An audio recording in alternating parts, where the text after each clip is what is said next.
Are you ready for some incredible tips? Even plumbers will want to try them out.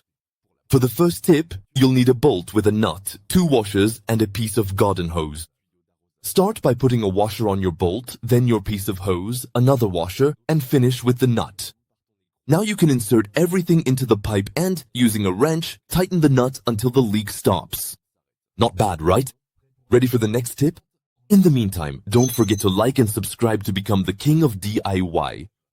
No pipe wrench? Check out what you can do with a tube, a bike chain, and 2 bolts. Loosening a stuck fitting? No problem. Watch how to do it with 2 wrenches.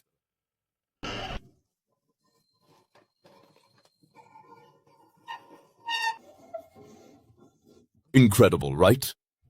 For the last tip, I'll show you how to unscrew a broken fitting with 2 bolts and a screwdriver.